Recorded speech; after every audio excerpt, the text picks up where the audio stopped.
Well, that was fun. Hey, it's David Levin, and I'm trying something different. We're doing Pop Goes the Culture today with a slightly different format.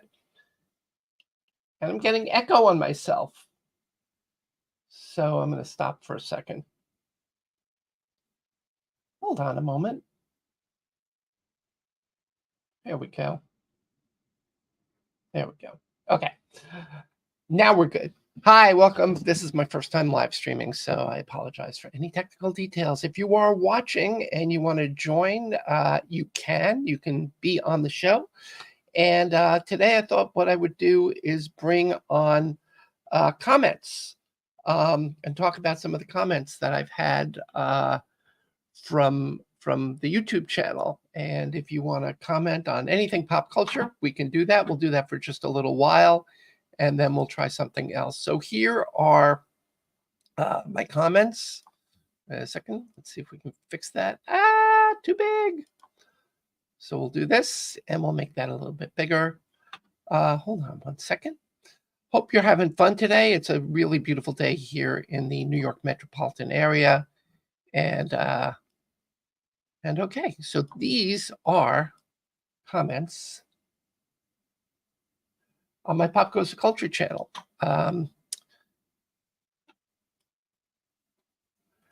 So we're going to start with the stuff from the top. First of all, recently we did, we're getting a lot of views about Kelly Ripa, and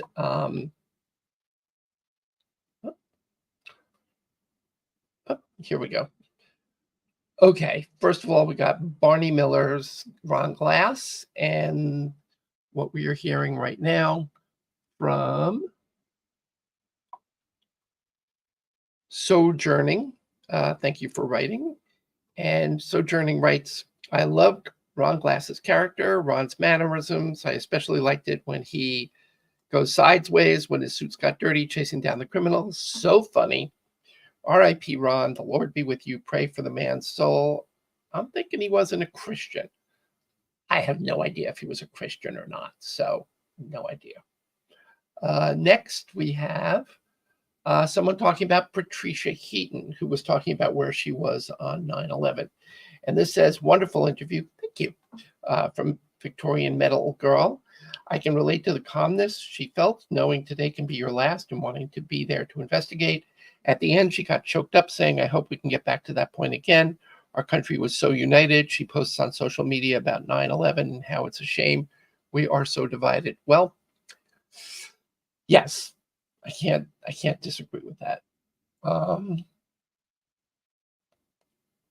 Let's see where we are next. Okay, next we've got someone talking about Mark Lynn Baker, talking about meeting Bronson Pinchot on Perfect Strangers. I love that interview. I love that show. I love Mark. I love Bronson. I loved interviewing Mark.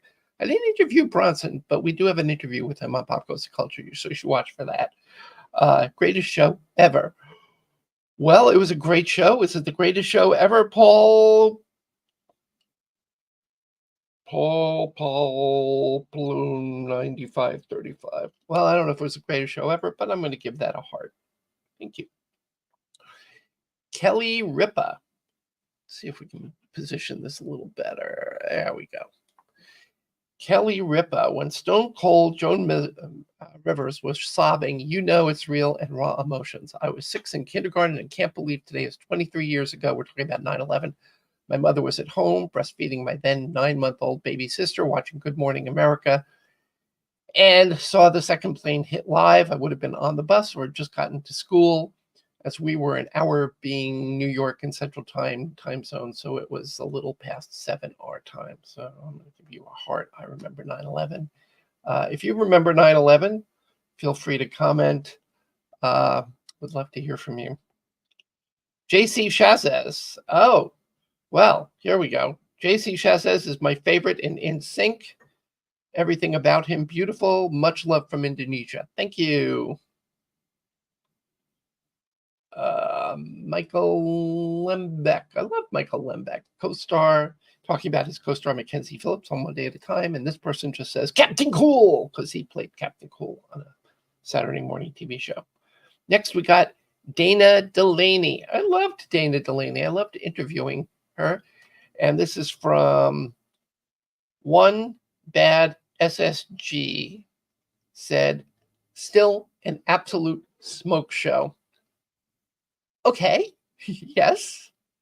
Next is Hal Linden, The Rumors of Abe Vigoda's Death, part 5 of 6. Barney Miller became a forgotten show, but I have good memories. I'm in my 50s. Well, yes, it was a great show, Barney Miller. Michael Lembeck again, Captain Cool, my co-star Mackenzie Phillips. So if you're watching these, let me know. If you're watching me right now, that's good to know. Let's see if anybody's commenting. Nobody's commenting, but you could comment, and you can even join the channel just by clicking on the link that we've got in the comments. All right.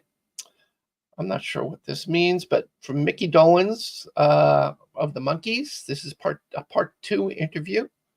All these lengthy introductions makes it pretty clear why nowadays people get together and just say, yo, all at once. It saves introductions, I guess. Man, Galaxy Quest, that's a good metaphor. I'm glad to hear at least a tiny bit about Circus Boy now that I've watched a bit, but it makes a ton of sense that you don't remember so much when your schedule is that packed with stuff to do.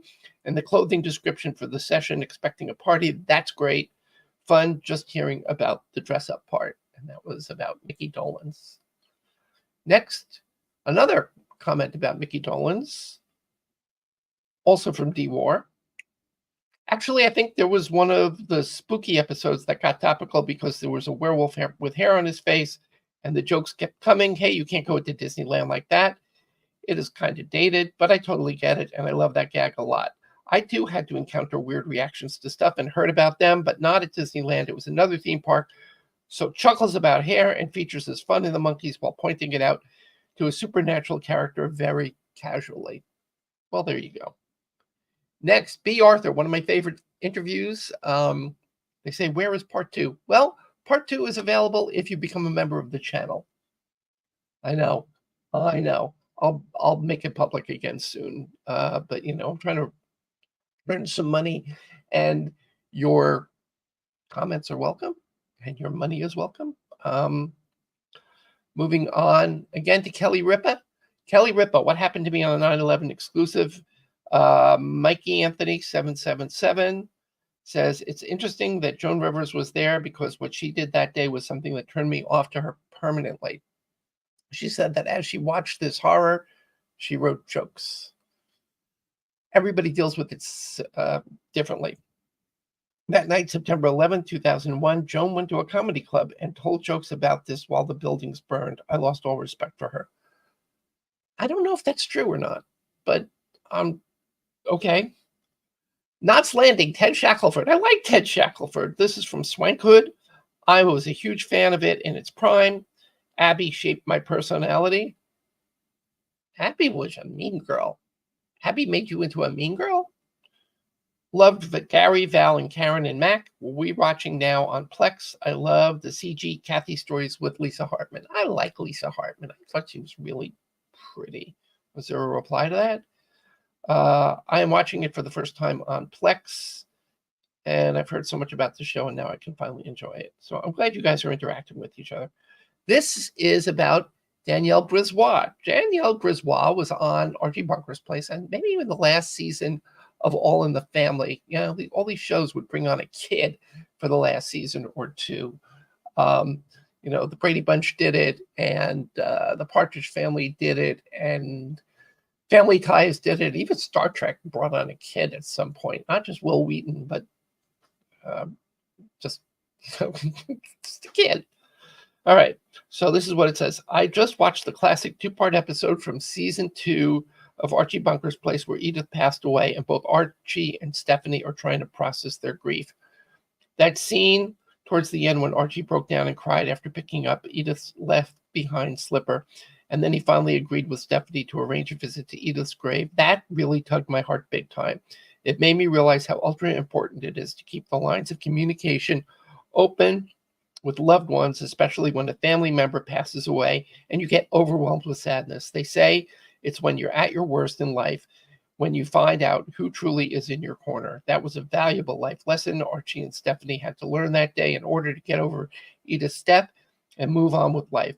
Come to think of it, it was an important thing for all of us to learn who saw that episode. Great acting can convey some really powerful messages when it wants to. All the more reason Carol O'Connor and many of the Archer Bunker's Place actors are sorely missed. Agreed. Okay, next up. Oh God, I'm going to kill myself. This is the guy who played the dad on Doogie Howser, and now I'm having a senior moment, and his name is slipping my mind, and I'm gonna, because I really liked him a lot. He played Doogie Howser's dad, and he was also on NYPD Blue, and I apologize. So what exactly is he trying to say? I don't know. I'm going to have to watch the video again. Morgan Brittany. Loved Morgan Brittany. She was on Dallas, and I think she shot JR. I think it was her. Yeah. And she was on The Dukes of Hazzard, which is where she met her husband, Jack Gill, who is a great, great, great stuntman. I don't know if he's still working or not, but back in the day, he was working on Dukes of Hazzard. And she tells the story in this video of how she and her husband met. Morgan's hubby, Jack, must be a happy man. Just her saying, love it, and bobbing her head is enough for me to say, love is real. Another one on Class. This is from Kevin Kusara. Rod Perry was hired for SWAT, not the A-Team. Oh, okay. R.I.P. Ron Glass, great actor and gentleman. Thanks for the correction. Here, I love this. I love this. So we had Audrey Landers on for one of our Pop Goes the Culture celebrity meets, and you can actually join the channel and do celebrity meets, and you get to ask celebrities face-to-face. It's not very expensive. Become a member of the channel or become a Patreon member. Audrey Landers we had on, and she talked about the first time she ever met Larry Hagman on the set, and they had to go to bed together in the scene, and he played a little bit of a joke on her. Go watch the video. Love Audrey. She's a terrific person, and you will love this video. Take a look at it. Okay, back to Kelly Ripa, because 9/11 was just a couple of days ago. And somebody wrote, Nancy Velasquez wrote, I was 17 years old in California. I was getting ready for my senior year in high school. I was watching TV. I was getting ready when the second plane hit. It was a somber day for everyone. We will never forget. That is true. Another one about Charlene Tilton from Dallas, how she got the part playing Lucy Ewing. We have a lot of these, how I got the part. Check out the playlist for how I got the part, because I think you'll like it. So Charlene says, I don't know what or who CT to get a role on Dallas, because I don't want to say this. You can read it. I'm not going to say something bad. The only thing, in my opinion, that she brought to the character was a pretty face and great hair. Well, I liked her. She was very charming. She was young. It was her first big role, and she was really pretty, and she was really nice when I interviewed her. So go watch this interview, because it's kind of a good one. Back to Ron Glass. Love Ron Glass. What a great actor. That's from VGA 3245. We got a couple people watching. If you want to make a comment, feel free. If you want to join the video, feel free. Kelly Ripa again. What happened to me on 9/11? From Deuce Dropper. Well, this one isn't so nice either. Take a look at that. I don't like the not nice ones, but thank you for the comment. I don't take it personally, but I don't want to read not nice comments. Lawrence Hilton Jacobs. I've interviewed so many great people. Here's Lawrence Hilton Jacobs talking about how I got the part on Welcome Back, Kotter.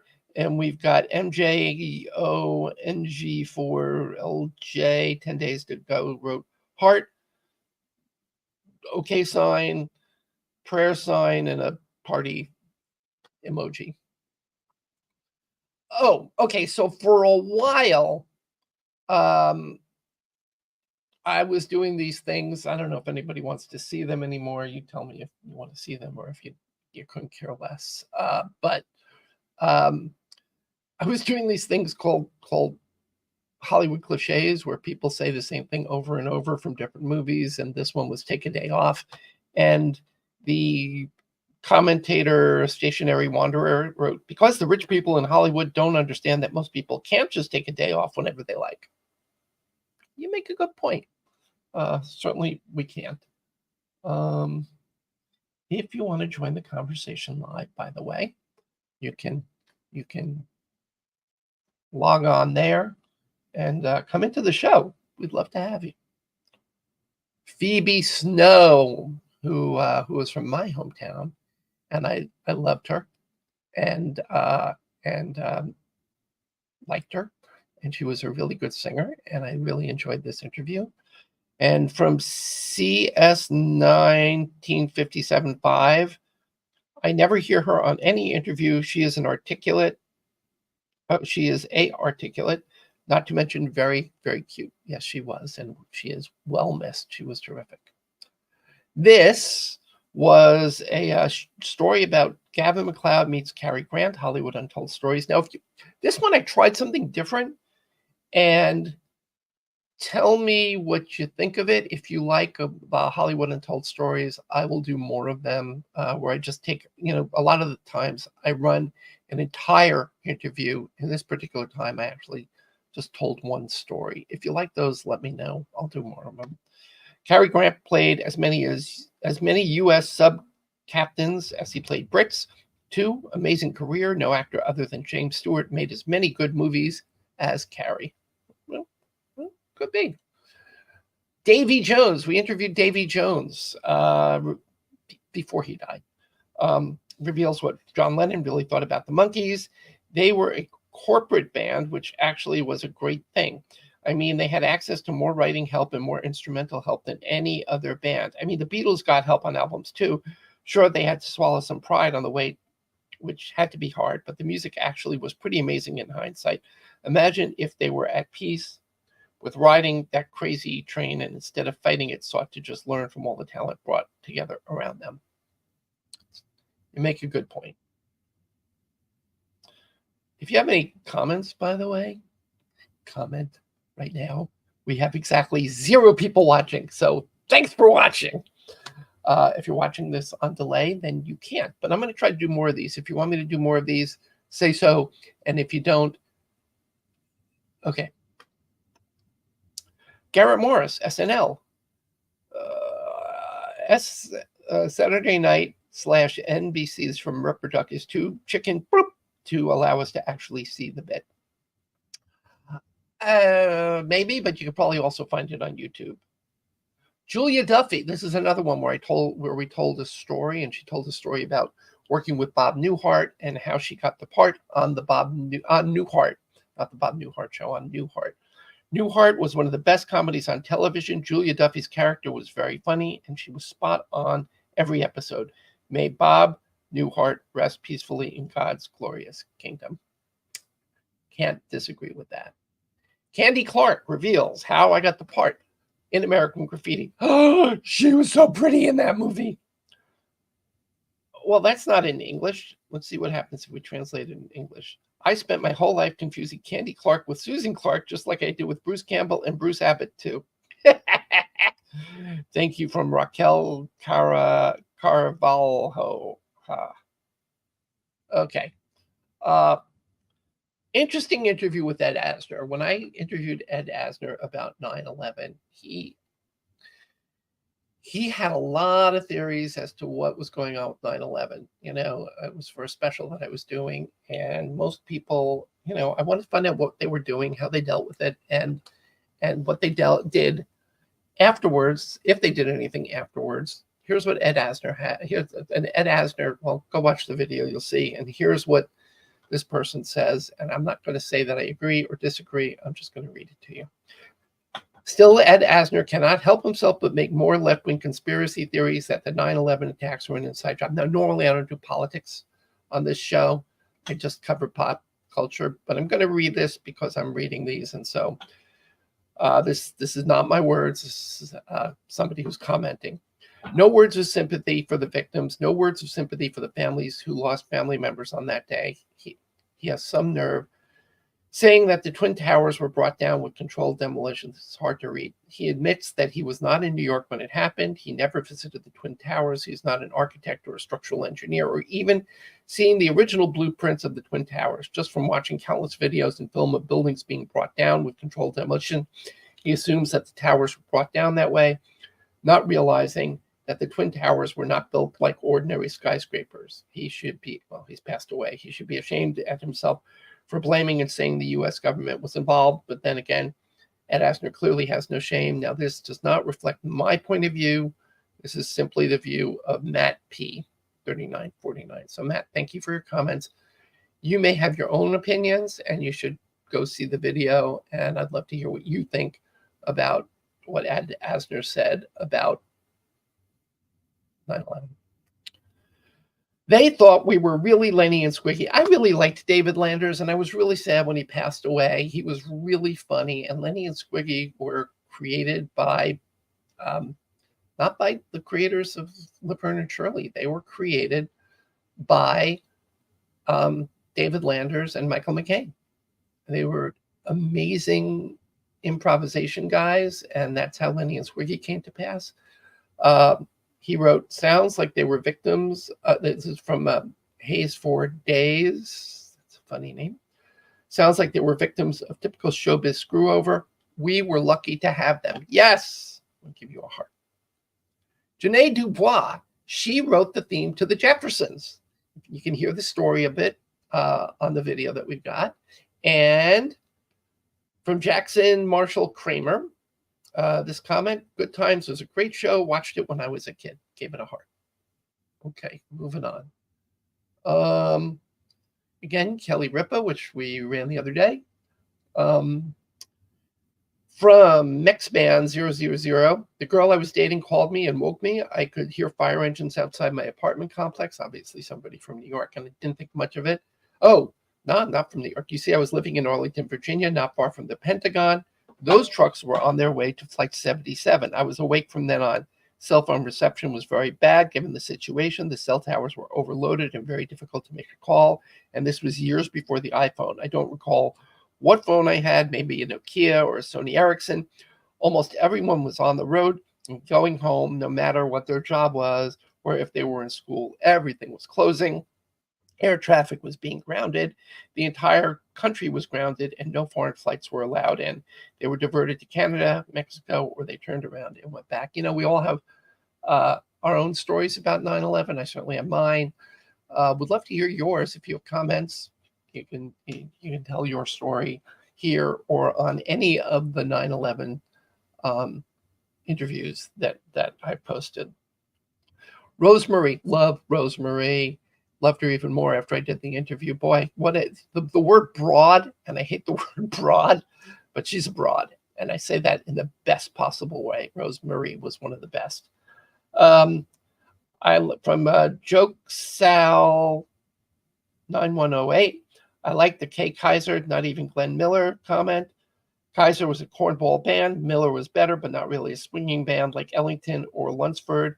Rosie had taste. Well, she sure did. And she was funny and she was talented. Back to Garrett Morris. SNL, my favorite scene.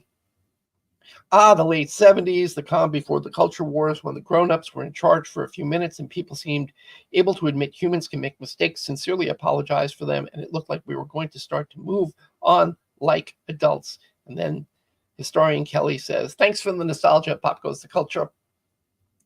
You're welcome, historian Kelly. Leah Thompson. We all love Leah Thompson. Talks about Back to the Future. You, from somebody Russian, you are my mom with a smiley. Okay, like that. Vicki Lawrence, Mama's Family, how the spinoff of Mama's Family was created. I love these, how the spinoffs were created. These are little short bits. I always felt from the TV Zone, I always felt the syndicated version was better than it was on network. Mama was funny versus she was a mean old lady on the network. I love this show. If you are watching this, please feel free to comment. Please feel free to put your comments up. We will put your comments up. Okay.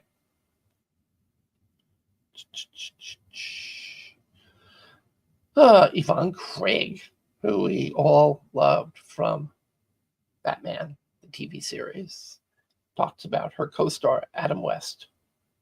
I don't know what this means. It's from Michael 19K. Well, now we got plus size models. I don't know what he means. Barbara Eden. I was very lucky. I got to meet Barbara Eden. I got to interview Barbara Eden. I got to hug Barbara Eden, and I didn't get a photo. User RT something something something, always one of my favorites. Me too. I had a crush on her when I was 6 years old. Back to Michael Lembeck. We're talking about his co-star, Mackenzie Phillips. You should go see it. It's a really, really good piece. One day at a time. From Asa Kennick. I like to believe Julie would have eventually come back. I like to believe that too. I wish only good things for Mackenzie Phillips. She had a very tough life. I'm going to give that a heart too. Give Barbara Eden a heart too. Again, back to Kelly Ripa, 9/11. Regis is gone, but from Mary W. Miller. Regis is gone, but their perspective of leading us through this tragedy that day is a small glimpse of what many of us lost on 9/11. We will never get our sense of security back again. Well, I know that a lot of people feel that way. I don't personally feel that way, but again, we're not doing politics here. I'm just reading comments. If you're watching and you want to join the conversation, you can leave a comment or you can come on the show. The thing is right there on the bottom. You can join the conversation and actually be on, well, not TV, be on YouTube with me. Feel free to log in and come on. We would love to have you. Okay. Patricia Heaton, where I was on 9/11. On any other day, what they did for that man would be small beans. Oh, okay. It's a really good story about a guy that wandered in off the street when she was with the other people from Everybody Loves Raymond. You should see that. On any other day, what they did for that man would be small beans, but that day, being around people, a change of clothes, a shower, a meal, and a bed meant the world to him. I'm so glad they were there to help him. Yeah, that was a really good story. Kim Coles talked about her guest shot on Frasier, and Betty Cogswell, 9851, says Frasier is my favorite show, and these Mary episodes were some of my faves. Mine too. All right, I'm going to read one more, and then I got to get going. But thanks for joining me. Ron Glass talks about Barney Miller, Firefly, and his career. Instead of the Odd Couple reboot, says DJ Ritty, they should have spun off Harris and Dietrich into their own show. Maybe Arthur became a PI and Ron became a writer who helped him with his cases and then wrote about them. That would have been a really interesting spinoff. Okay, if you are watching right now and you just want to make a comment before we sign off, please do. Do you want me to do this again, or is this just a big waste of your time? Let me know. Do you like my background? Do you want me to tell stories about my career? Let me know what you want, and we'll do that, okay? In the meantime, I'm David Levin. Tonight, which is Friday the 13th, I got a great new episode. If you want to break into the TV industry, my guest is Raquel Bruno, who has been in the industry for a very long time. She is terrific. She's done talent. She's done, you name it. Anyway, we're going to sign off right now. Thank you for watching. And let me know what you want to see on these. You want more interviews, I'm sure, with some of the classic stars that I have in my archive. You'll probably want new stuff. Make your request. Tell me what you want. And I'll try to accommodate you. And if I can't, I don't know. And if you want to join the channel or if you want to make a contribution, always welcome. I really appreciate you. I appreciate everybody who's watching. And we are going to try to make this a channel that you really love. Talk to you soon.